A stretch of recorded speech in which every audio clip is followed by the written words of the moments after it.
Aspasia here, your host at the Theorem podcast. For people who know me, this podcast makes absolute sense. So, since you probably don't, I'll go ahead and give you the brief. So, this podcast is an introduction to what this is all about. I'll first tell you a few things about who I am and where I come from, and then I will describe this podcast's heart. I was born and raised in Thessaloniki, Greece's second biggest city, right next to a forest. I dreamt a lot in that forest, spent most of my free time in it, and grew to consciously feel part of it, feel part of nature. When I was in junior high school, I had an epiphany. I found out there was a farm high school, that this option existed, and I had to go there. It was a no-brainer. Despite the fact that my parents were engineers and had nothing to do with farming, I made it happen.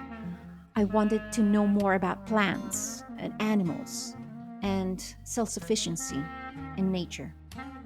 My thirst for this kind of knowledge was infinite in a kind of weird, poetic way. So I went to that school, which allowed me to do an internship in France and an exchange program my junior year in the US. Oof, what an immersive experience that was. I learned so much about the indigenous people and about theater and jewelry making and horticulture, the American culture. I learned a lot about myself, my culture, my Greek heritage.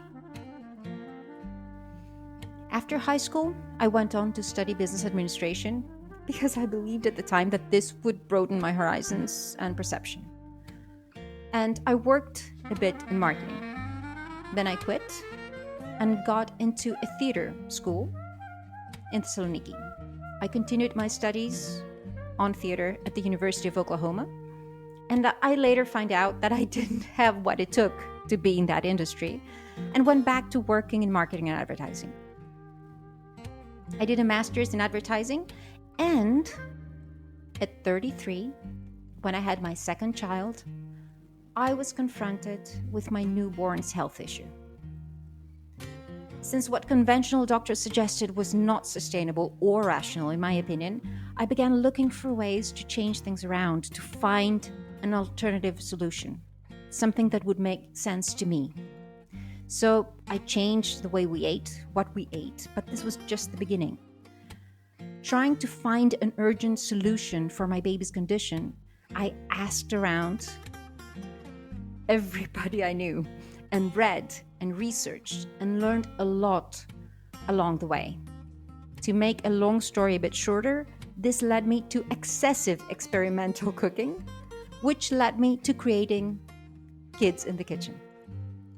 Kids in the Kitchen was a project designed by 9 people, 5 scientists, 2 educators, a chef, and myself.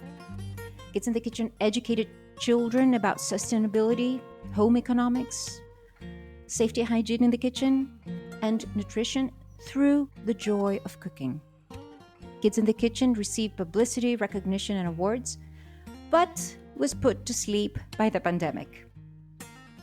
For over a decade now, everything I do professionally has the same heart.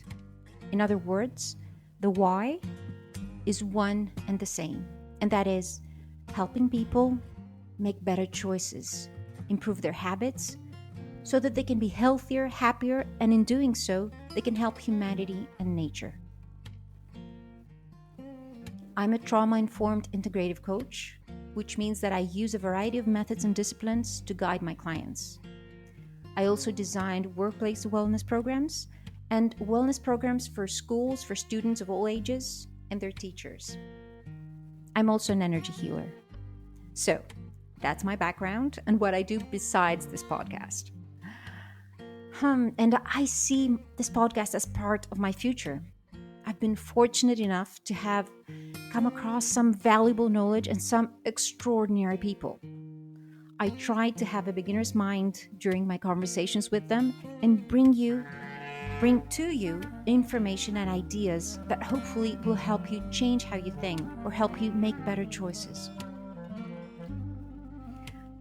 Please bear with me because this is all very new to me. I've already recorded quite a few episodes. Some were shit, and I was nervous and rigid as a log. But thankfully, it has gotten better. Whew. So, welcome to Theorem. Thank you for being here. Please be active and give us feedback so that we can improve faster and make this more and more valuable for you sooner. And when I say us and we, I mean myself and Nidhi and Ella, the sweet ladies who helped me with the production and communication of the Theorem podcast. So, see you every week. Sastelno agapi. I send you love in Greek.